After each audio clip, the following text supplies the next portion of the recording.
Spring break of 2007 in London, with its various forms of locomotion and a vast range of cultural venues.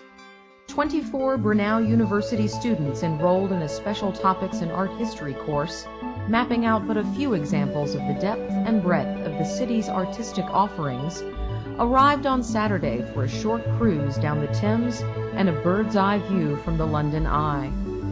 The rainbow from a brief squall foretold of a week blessed by almost perfect weather, the availability of both planned and unplanned opportunities to sample the unique culture, and numerous chances to learn a lot about the world from one urban location. Sunday's brief visit to the Victoria and Albert Museum, with its collection of art, crafts, historic design, and decorative objects, prompted the first issue of a week-long refrain.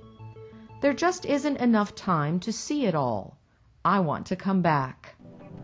From the museum, a short walk conveyed us to the famous Harrods department store for some late afternoon shopping. Monday at the British Museum featured a day-long tour of art and artifacts in the collection, beginning with the oldest object in the museum and continuing through the Egyptian, Greek, Etruscan, and Roman cultures. And almost poetically, tour guide George Rome Innes ended the day with an artifact from the Nordic invasions, just steps away from where we'd begun in the morning.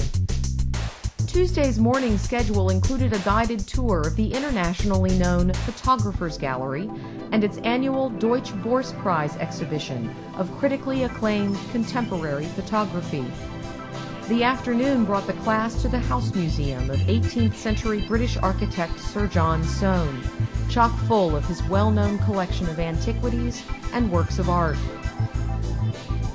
Upon seeing the picture room, with its layers of hinged walls hung with paintings, or having the rare opportunity to view the special request-only models room, students rightly felt they'd transcended the typical tourist experience.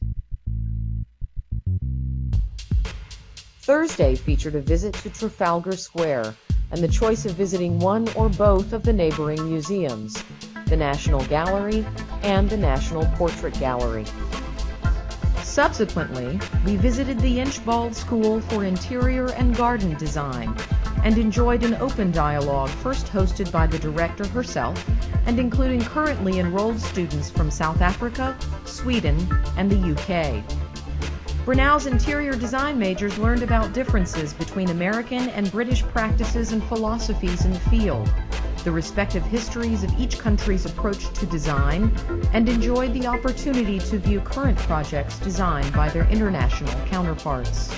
Friday's visit to the Tate Modern, to ostensibly see 20th century art from around the world, also reintroduced the concept that art can be playful, as museum guests took turns sliding from heights as high as the building's 5th floor and down through temporarily installed tubes in the atrium.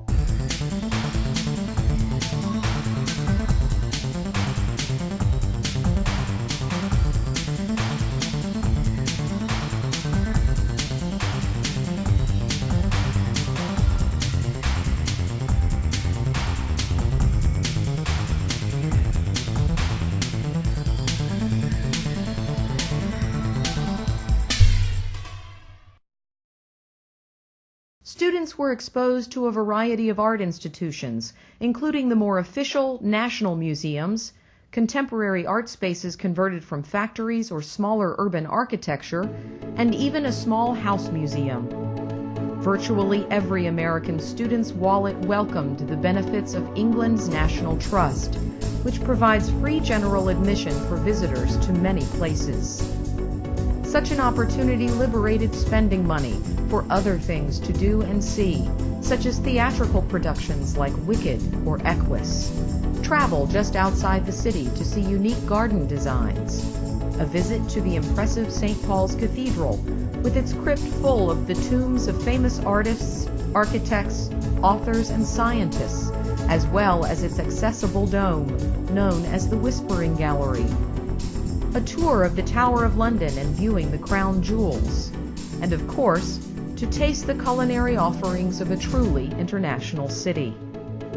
On our last night, some group members convened at the historic Blackfriars pub, known for its Art Nouveau era interior decor.